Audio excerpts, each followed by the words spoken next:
And my guests are our new Lieutenant Governor, S.B. Woo, and his wife, Katy. Thank you both for being on Focus Delaware. Oh, thank you for inviting us. I want to do a lot of talking tonight with both of you, but if you don't mind, Katy, I'm going to start first with your husband. Sure, go ahead. You really shocked a lot of people in this state. You won. And you weren't expected to do that, were you? Well, some people did not expect that. I did. But you did, of course, obviously. But statistics, rather, at the beginning, numbers showed that you really weren't the one who was supposed to come out the winner. Your candidate, your rather opponent, Battle Robinson, who was, of course, the Republican choice, really was supposed to have done much better. In fact, she really was the one who was supposed to win. At the beginning, of course, many people know that Senators Nancy Cook and Dave McBride were really the Democratic Party's choice in the primary, and you managed to beat those two out and come out the winner ahead of all. How did you do that? Well, I don't think there's any secret to it. Just a lot of hard work. And I have a lot of confidence in the fair-mindedness of Delawareans and their smarts to pick the best candidate. Let's talk a little bit about political strategy, though. Okay. It's been said that you conducted some scientific interviews, not interviews, but polling and that sort of thing. Was that pretty much an idea on your own, or was it something that your campaign, your whole team got together and thought would be wise to do? Well, I think that's pretty much on my own. I'm a physicist. I understand statistics, understand scientific method of analyzing a situation. But I don't think polling and things like that were really the key elements in winning the election. I think the key element is basically I have the faith that the voters are a lot smarter than the traditional politicians will give them. You know, the traditional politicians seem to think that in order for a candidate to win, it has to fit some formula, like gender, geographical background. I don't think things like that are really very important. I think voter basically looks at the candidates and size up what is their judgment of the quality of a candidate. And if they feel that a certain candidate has a quality, provides a vision, and I think voters don't give that much in terms of ethnic background and factors like this.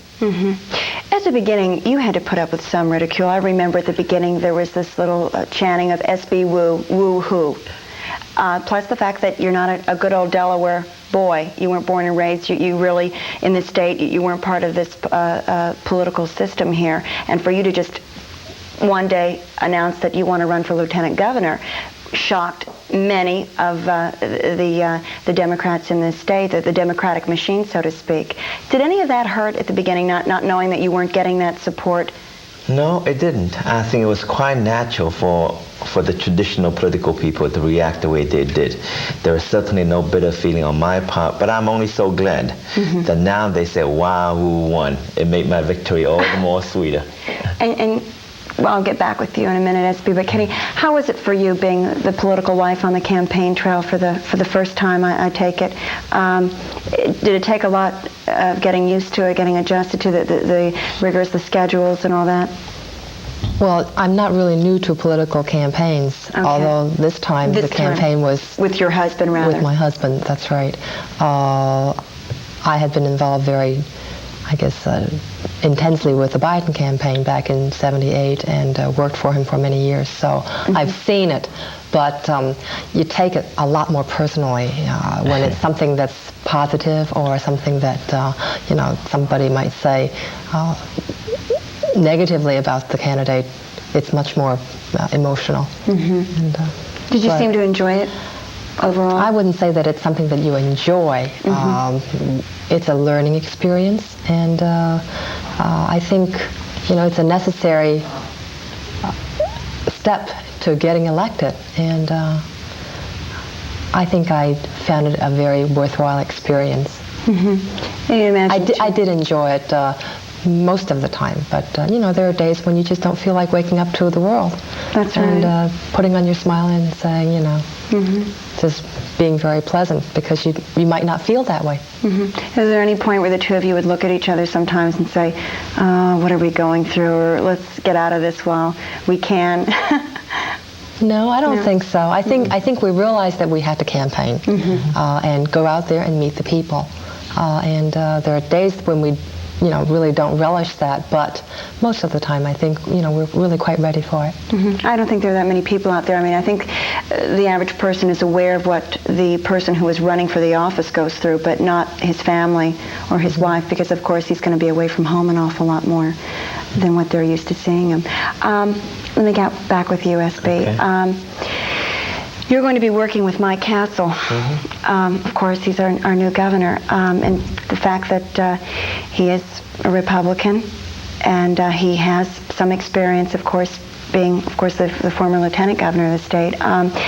Do you foresee any problems with the two of you working together, seeing to it that he probably would much rather be working with a Republican? It might be a little easier for him?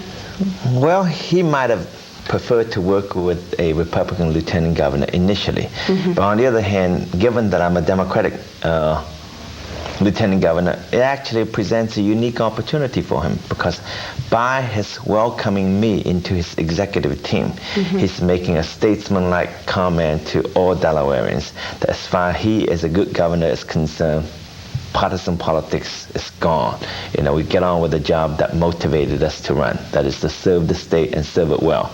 So I've been telling everyone who's willing to listen, I think Mike Castle is going to be as tall as a castle. So I've been mentioning that both of you have had some time to sit down and talk a great deal about where you're going to be, where you're going to be doing with the state in the next 4 years. We've had some time to talk, but he's very busy during this period of time. He's selecting his cabinet secretaries, and he's got the new budget that he has to, put his imprints in. So I understand. I'm going to wait patiently for a while.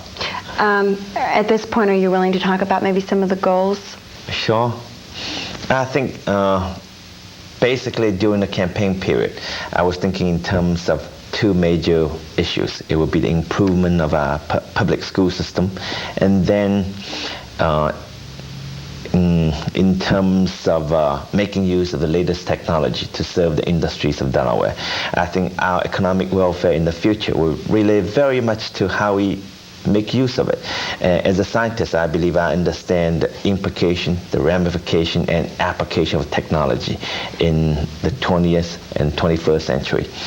But since my election, I've gotten to know how much the news of my election have generated goodwill in areas in the other parts of the world, in Southeastern Asia, places like Hong Kong, Taiwan, the PRC, People's Republic of China, and to some extent Philippines, Malaysia, and perhaps even Japan. Okay.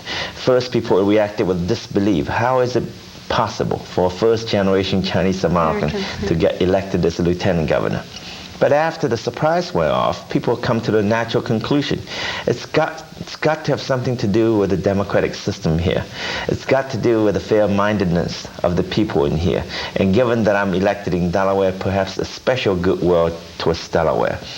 Now the United States, suffer altogether something like $50 billion trade deficit with those areas. And I think I can make use of that goodwill to get perhaps a bit more business for Delaware.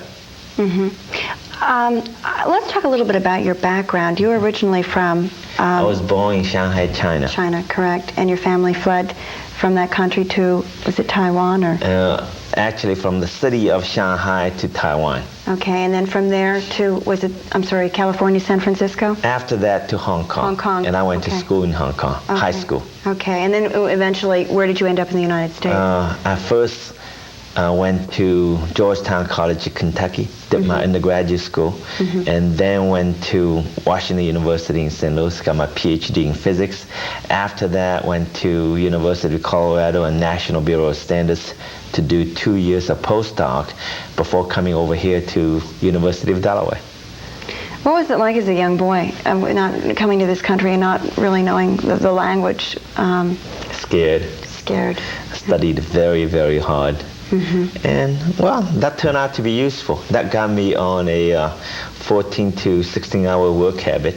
Yeah, you got some practice for politics here when you get into office. You're going to have a heavy workload ahead of you. We were talking a little bit about this earlier between your teaching physics at the University of Delaware and heading into, well, when the General Assembly opens up in the first of the year. You see any problem with that, combining both? No, I don't. Well, of course, I'm negotiating with the University of Delaware for a certain reduction of my professorial duties and a commensurate amount of pay reduction. But after that, I feel that I can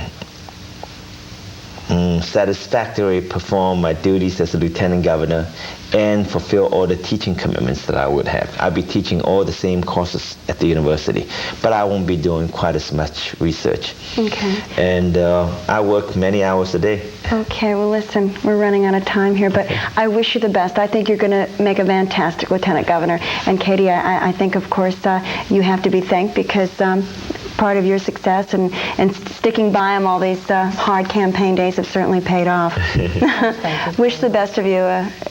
Happy New Year. Happy New Year to you. Enjoy Thanks for having us. Okay, and when we come back, you're going to meet the new mayor of Wilmington, Dan Frawley, and his wife.